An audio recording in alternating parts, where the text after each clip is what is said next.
ચાલો એક વાત વિચારીએ, આપણી આસપાસ એવી કઈ વસ્તુઓ છે જે ચૂપચાપ સતત કામ કરીને આપણું જીવન સરળ બનાવે છે?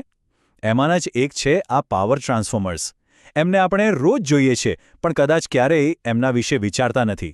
પણ હકીકતમાં એ માત્ર ધાતુના મોટા બોક્સ નથી, એનાથી ઘણું વધારે છે.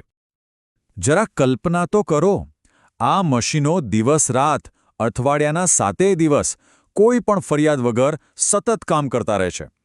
એ સુનિશ્ચિત કરે છે કે પાવર પ્લાન્ટમાં બનેલી વીજળી આપણા ઘર સુધી એકદમ સુરક્ષિત રીતે પહોંચે. સાચું કહું ને તો આખી સિસ્ટમ એમના ખભા પર જ ટકેલી છે. પણ જેમ દરેક શક્તિશાળી વસ્તુની કોઈક નબળાઈ હોય છે, એમ ઇનકી પણ છે. એક એવી છુપી દુશ્મન જે જો પકડમાં ન આવે તો આખા શહેરને અંધારામાં ડૂબાડી શકે છે. તો આટલા મજબૂત મશીનની આ નબળાઈ છે શું? ચલો આજે એના વિશે જ વાત કરીએ. આનો જવાબ છે પ્રિવેન્ટિવ મેન્ટેનન્સ. એટલે કે સમસ્યા થાય એ પહેલાં જ એને શોધી કાઢવી. જેમ આપણે તબિયત બગડે એ પહેલાં રેગ્યુલર હેલ્થ ચેકઅપ કરાવીએ છીએ ને, બસ એ જ રીતે ટ્રાન્સફોર્મરનું પણ એક ખાસ હેલ્થ ચેકઅપ થાય છે. એને કહેવાય છે ઇન્સ્યુલેશન રેઝિસ્ટન્સ ટેસ્ટ. આ જ છે એનું સિક્રેટ હેલ્થ ચેક. તો સવાલ એ થાય કે આટલી બધી માથાકૂટ કરવાની જરૂર શું છે? વેલ, એના 4 મુખ્ય કારણો છે.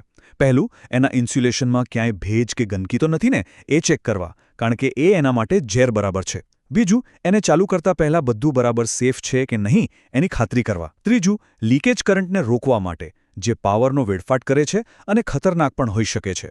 અને છેલ્લું, એક બેઝલાઇન સેટ કરવા, એટલે કે આજે એની તબિયત કેવી છે એ નોંધી લેવું, જેથી ભવિષ્યમાં કોઈ ફેરફાર થાય તો તરત ખબર પડી જાય. આ 4 બાબતો જ કોઈ મોટી દુર્ઘટના થતી અટકાવે છે.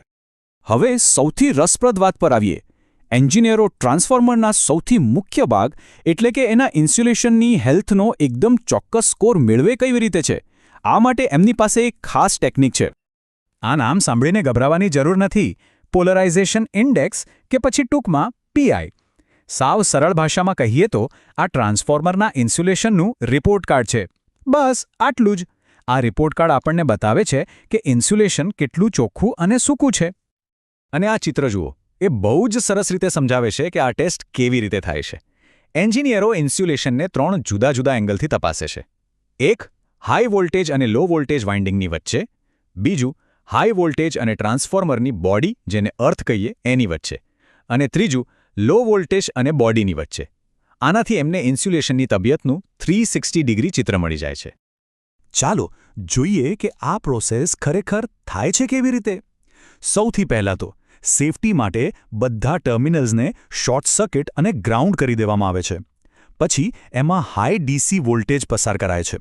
બરાબર 1 મિનિટ પછી પહેલું રીડિંગ લેવાય અને પછી 10 મિનિટ પૂરી થાય ત્યારે બીજું. બસ આ 2 રીડિંગ્સ જ આપણને એ જાદુઈ નંબર આપે છે જેની આપણે રાહ જોઈ રહ્યા છીએ. તો આખો ખેલ આ સીધા સાદા ગણિત પર છે. 10 મિનિટવાળા રીડિંગને 1 મિનિટવાળા રીડિંગથી ભાગી નાખવાનું. હવે આની પાછળનું વિજ્ઞાન શું છે? જે ઇન્સ્યુલેશન સ્વસ્થ હોય ને, એ સમય જતાં ચાર્જને વધુ સારી રીતે પકડી રાખે છે, એટલે એનો રેઝિસ્ટન્સ વધે છે.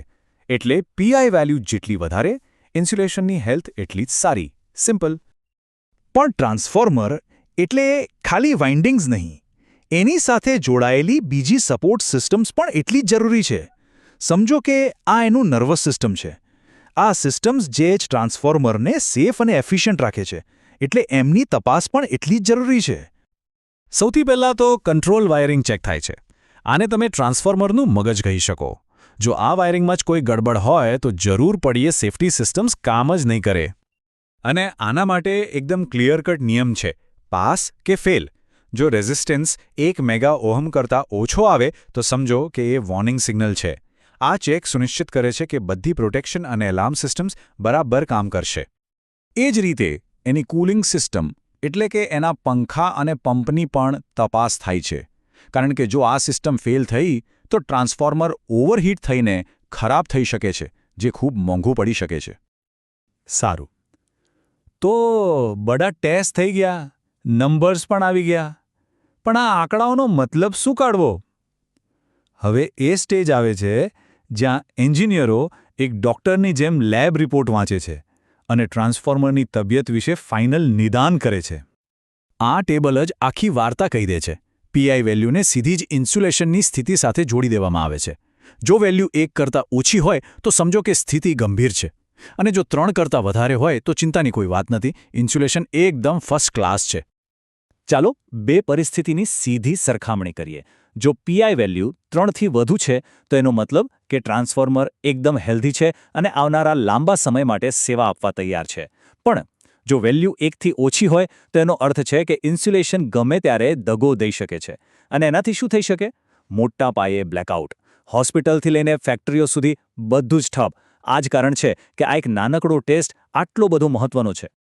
તો આ રીતે આ ગુપ્ત હેલ્થ ચેકઅપ આપણી આખી પાવર ગ્રીડને ચાલતી રાખે છે. અને આ આપણને વિચારવા પર મજબૂર કરે છે કે આપણી આસપાસ આવા બીજા કેટલા અદૃશ્ય રક્ષકો હશે જે આપણી જાણ બહાર ચૂપચાપ આપણું જીવન સરળ બનાવી રહ્યા છે. આ જ સવાલ સાથે આજની વાત અહીં પૂરી કરીએ.